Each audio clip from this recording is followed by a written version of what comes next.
Mano a Mano. En segundo trámite, la Cámara de Diputados aprobó la Ley de Fármacos 2, en la que contempla un amplio marco de normas para regular los medicamentos bioequivalentes genéricos, establecer vías de mejor acceso a los fármacos y propiciar la competencia en este mercado. Para hablar del tema nos acompaña el ministro de Salud, Jaime Mañalich. Ministro, bienvenido acá a las 24 horas. Patricia Andrés, buenas tardes. Nos hemos apertrechado con la corbata amarilla, sí, con las indicaciones. A ver, expliquemos un poquito a la gente que aquí hay varios proyectos que se están viendo en paralelo. La Ley de Fármacos 2 lo ha anunciado en el acuerdo marco con el Congreso la semana pasada, en el marco de la Ley de Presupuestos del tema de la Cenabast. Explíquenos un poquito qué es lo que se está trabajando. Yo partiría de lo siguiente. Alguna parte de la molestia social que se ha estallado en Chile desde el 18 de octubre recién pasado tiene que ver con este tema. Vale decir, con que la gente ha sentido que ha habido un abuso sistemático que le hace pagar más de lo que debería por medicamentos, de que no tiene acceso a medicamentos, que no puede tratarse enfermedades crónicas, etc.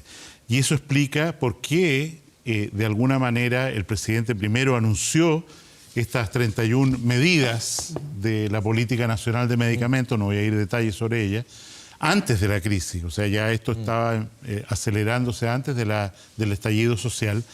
Y básicamente aquí hay un conjunto de medidas administrativas, pero en el corazón hay dos leyes. Y yo creo que es bueno explicar esto para diferenciarlo, que buscan esencialmente lo siguiente, que es que el gasto de bolsillo de las personas en medicamentos se reduzca dramáticamente o desaparezca. Y que de esa manera los medicamentos lleguen a ser parte de la seguridad social. O sea, hoy día, yo entiendo, es parte de la seguridad social porque me lo financia un seguro, qué sé yo, en parte, cuando voy a ver un médico, cuando me operan. Pero cuando se trata de que me hacen una receta, quedo en el abandono absoluto, salvo que sean medicamentos incluidos en el auge, y tengo que ir a enfrentarme, ¿no es cierto?, con la industria farmacéutica que va a tratar de hacer el máximo para sacar provecho financiero de mi necesidad. Entonces, estas dos leyes son las siguientes. Primero, la ley que modifica Cenabast, que es muy simple. La Central Nacional de Abastecimiento provee y puede solo hasta ahora intermediar medicamentos e insumos, jeringas, guantes, en fin, para hospitales públicos, para centros de salud municipal y para farmacias comunales, populares, en fin. Y lo hace con una reducción del precio que alcanza el 80% promedio. O sea, lo que valía 100, Cenabast lo entrega a 20. Esa es la diferencia de precio de la intermediación de Cenabast. Porque además Cenabast puede acceder a mejores precios por su poder. Cenabast accede a mejores precios, desde luego, como lo mostró el informe de la Fiscalía. ¿Sencillamente por un tema de volumen eso? Por volumen, es fundamentalmente por volumen, porque quedar fuera de la oferta intermediada por Cenabast para un laboratorio es muy doloroso. Significa que queda con un margen muy pequeño en el mercado, sobre todo que Cenabast intermedia cada vez más. Pero lo que voy, esta ley le dice, ¿sabe, Cenabast? Usted antes como agencia del Estado podía intermediar en estas situaciones. Ahora puede intermediar para todos. ¿Qué quiere decir eso? Una farmacia independiente, porque esto va a ser en fase, ¿no? Una farmacia independiente en un lugar aislado, una farmacia de una pequeña cadena y en definitiva para todos. Y lo hace además diciendo, momentito, yo voy a intermediar para usted, pero le voy a decir que el precio máximo al cual usted va a vender este medicamento intermediado por mí es de tanto. De hecho, ¿no es cierto? Aquí tengo un ejemplo. Perdón que use monos para explicar mejor. ¿Se entiende bien? Sí. Cámara 1. Ahí está. Ahí está, perfecto. Ustedes son geniales ustedes. Ya. ¿Y qué es lo que estamos diciendo? Vamos a decir, ¿sabe? Vamos a privilegiar medicamentos bioequivalentes, por eso andamos con corbata amarilla. Bioequivalentes. Que hoy, cuando la farmacia lo compra, ¿no es cierto?, sin la intermediación de Cenabast, lo vende este medicamento, la marca propia de este mismo medicamento son 55.000 pesos. El bioequivalente no es... El bioequivalente hoy vale prácticamente 10.000 pesos. Pero si Cenabast intermedia, le va a decir, usted el precio máximo al cual va a poder vender este medicamento son 1.081 pesos a la persona.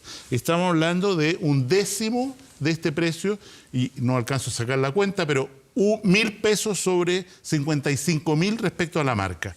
Y en ese sentido... Y ahí asegurando que de todas maneras esa farmacia pequeña igual va a tener un margen de ganancia. No, asegurando que va a tener una ganancia razonable, pero hay que fijar el precio y el margen para que no vaya a ocurrir que Senabast intermedia y dice, mire, este medicamento se lo voy a entregar a 800 pesos la caja, usted lo va a vender a lo que quiera y la persona lo vende a 30.000. Entonces estamos en el peor de los mundos. Lo único que crece ahí el margen de ganancia. El margen de ganancia. Entonces, y esto, insisto, es una ley que presentó el presidente de la República hace un mes. Se tramitó en la Cámara de Diputados aceleradamente durante este mes. Fue aprobada por unanimidad el martes de la semana pasada en la Cámara de Diputados, por unanimidad, todos, transversalmente. 140 y tantos votos a favor. Y está para ser vista en segundo trámite el lunes y martes en el Senado. ¿Qué pasa con los remedios de marca, ministro? Senabast puede intermediar también, si así se lo piden, medicamentos de marca registrada, porque todavía tienen una patente, son muy caros, con las mismas condiciones. Porque hoy día, de acuerdo al estudio de la Fiscalía Nacional Económica, el 90% de los remedios que se venden en farmacias son de marca. Exactamente. Senabast puede intermediar también, si así se lo piden, porque esto es de adhesión voluntaria. Tráigame este medicamento que vale hoy día, voy a decir 150.000 pesos la caja, tráigamelo usted. Lo trae, porque puede importar directamente, lo trae de España, estoy diciendo un ejemplo cualquiera, y lo vende acá a 30.000 pesos, que es lo que vale en España. Se produce un impacto enorme, no solo para la persona que va a comprar el medicamento con la receta, sino para las compras del Estado, porque Senabast tampoco podía hasta ahora hacer compras e importaciones directas. Tenía que atenerse a lo que había en el mercado nacional. ¿Cuánto va a haber que robustecer Senabast? Senabast ha tenido harto problema en los últimos tiempos. ¿Cuánto va a haber que robustecer? Porque entra en un mercado y va a entrar en una dinámica que es muchísimo más grande de lo que abarca ahora. Andrés, cuando nosotros llegamos al primer gobierno del presidente Piñera, Senabast era un desastre. Hoy día resulta que es una maravilla, que cumple a tiempo, que ahorra plata, que es un gran servicio, que la Fiscalía Nacional Económica dice ahí está la respuesta a todo lo que tienen que hacer. Y efectivamente, hoy día Senabast, y por eso la ley tiene gradualidad, puede hacer un 10% más de lo que hace hoy día en intermediación.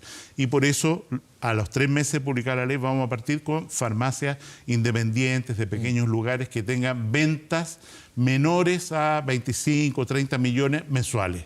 Y después ir agrandando lo otro, porque como ustedes bien dicen, hay que fortalecer a Senabast. ¿Que pueda comprar el paciente directamente a Senabast a través de Internet? Bueno, de hecho eso no estaba en nuestro proyecto, pero tan relevante es el tema de los medicamentos que ustedes recuerdan que en el acuerdo de los senadores con el ministro de Hacienda la noche aquella, larga, bueno, todas las noches están siendo muy largas ahora. Los días en general. Se pusieron de acuerdo en determinados temas y los dos temas fueron qué va a pasar con las pensiones y qué va a pasar con medicamentos. Y en medicamentos hubo algunos compromisos concretos, pero quiero resaltar 2. Primero, vamos a acelerar la tramitación de la ley de fármacos 2, la otra ley de la que no hemos hablado. Sí.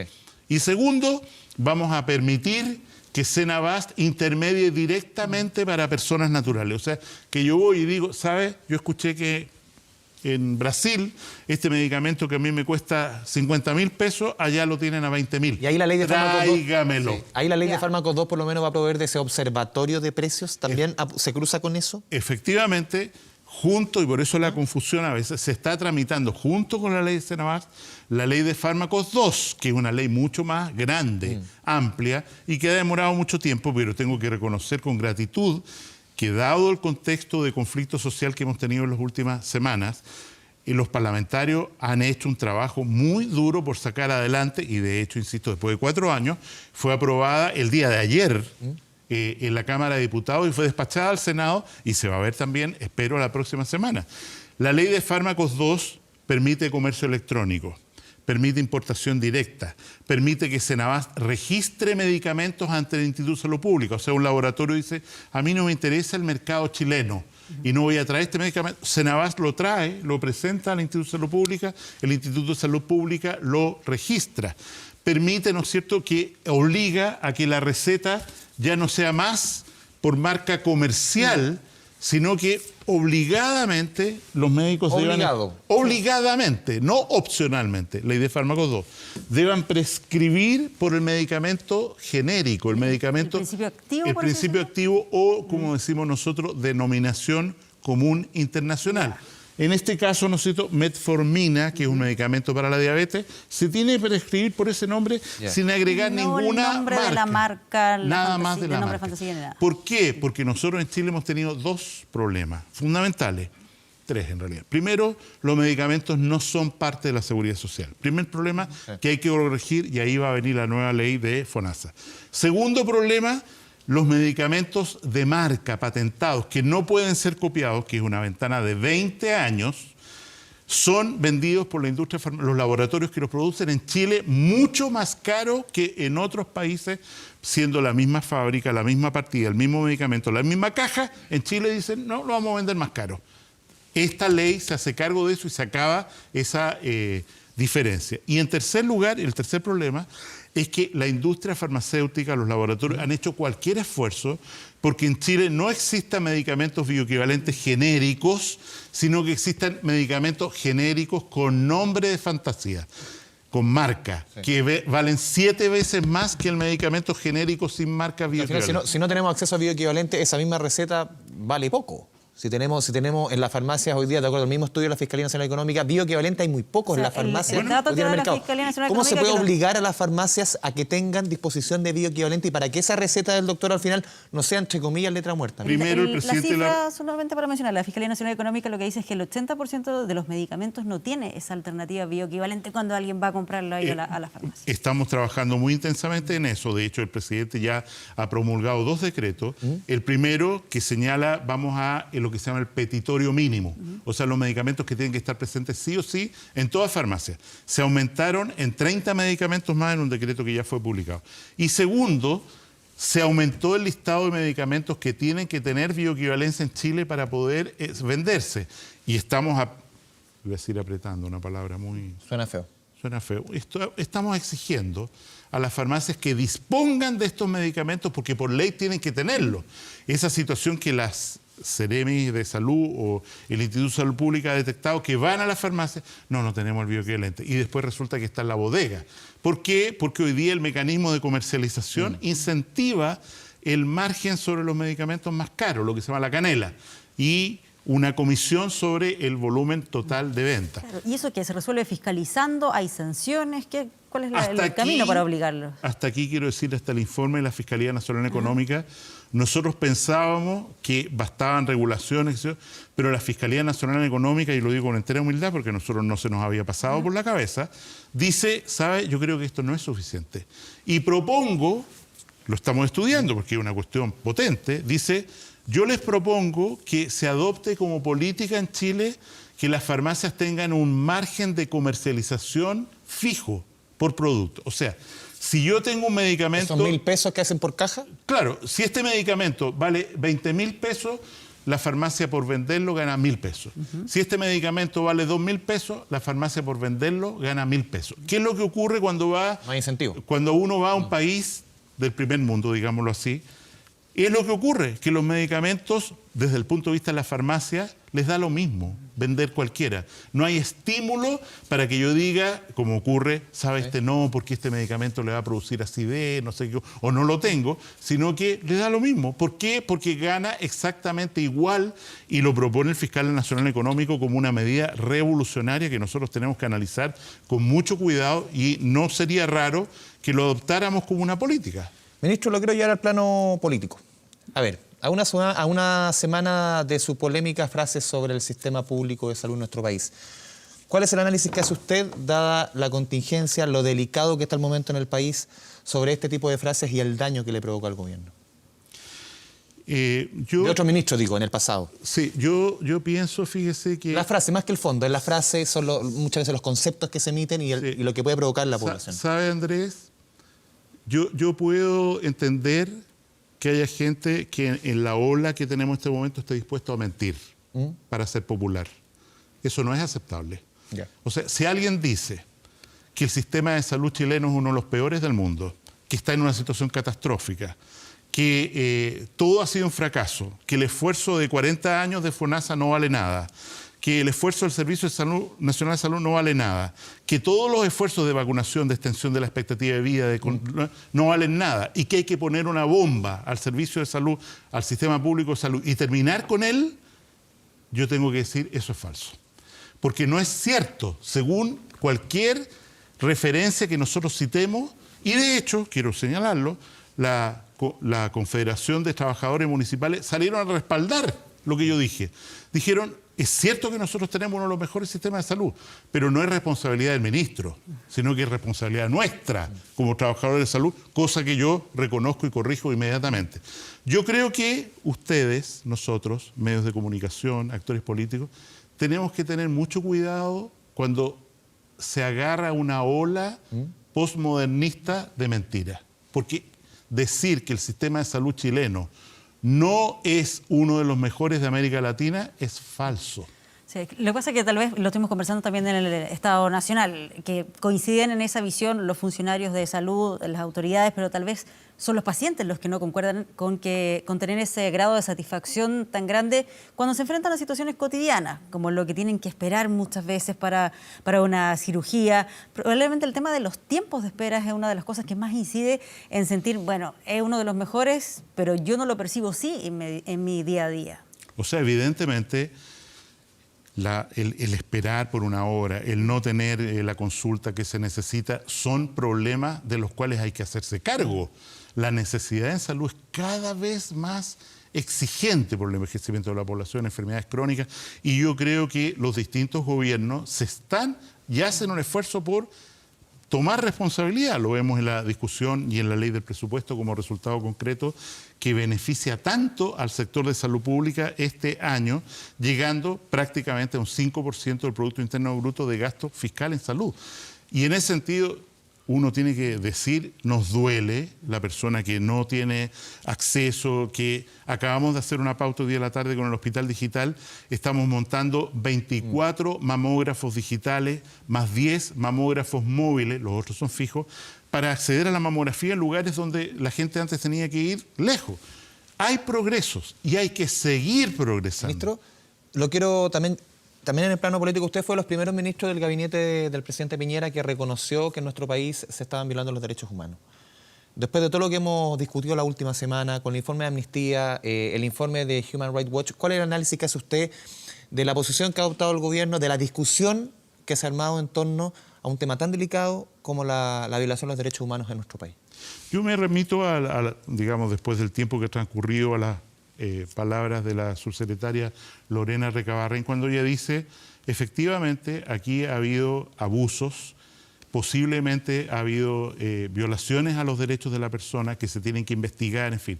También rescato muy fuertemente lo del señor Vivanco, en el sentido de que, de la Comisión Nacional de Derechos Humanos, en el sentido de que aquí no hay evidencia de una política estatal de violación a los derechos humanos, de una violación sistemática a los derechos, que no son palabras o adjetivos banales. Pero habla de graves y reiteradas. Por supuesto, yo creo que todo merece un debido proceso y yo mantengo lo que dije el primer día, visitando los hospitales, ¿no es cierto?, con todas las dificultades que representa. Pero sí le faltó, perdón, ministro, al gobierno desde los primeros días, tal como cuando usted reaccionó en materia política, ser más proactivo referente a este tema, antes de los informes incluso. Yo creo que el gobierno y las instrucciones que hemos recibido del presidente en lo personal han sido de una proactividad enorme. Todo el plan, perdone que hable de una cosa tan dolorosa y sensible, todo el plan que tenemos de reparación, de acompañamiento la unidad de la gente de tratamiento ocular en El Salvador, por ejemplo. Exacto, o sea, han significado inversiones, esfuerzos, más especialistas, más pabellones, más horas, porque tenemos que reconocer que hay un problema muy serio. Corresponde a los tribunales decir qué es lo que pasó, quién hizo quién es la responsabilidad, y me parece a mí que se requiere en eso un debido proceso. Y estamos en el medio de una situación tremenda. A mí lo que me preocupa, y quiero ponerlo a propósito de la invitación de ustedes que he recibido con mucho agrado a conversar hoy día, las enfermedades no adhieren a ningún paro. Las enfermedades solo se agravan en circunstancias de conmoción social. Tenemos mucho más necesidades de salud que antes. Y una vez más, manifiesto agradecimiento a los trabajadores y ojalá esta espiral de violencia termine, porque lo único que hace es que perdemos horas de especialistas, tenemos que postergar cirugía, tenemos más problemas de salud mental, más lesionados. O sea, para nosotros la demanda y la necesidad solo aumenta, y agradezco una vez más a los parlamentarios porque esto es una buena noticia. La voluntad de seguir avanzando en establecer justicia social en salud, como lo han hecho claramente durante las últimas semanas. Ministro Mañalich, muchas gracias por esta conversación mano a mano con Canal 24 Horas. Ustedes son muy amables. Gracias. Buenas tardes. Gracias, ministro.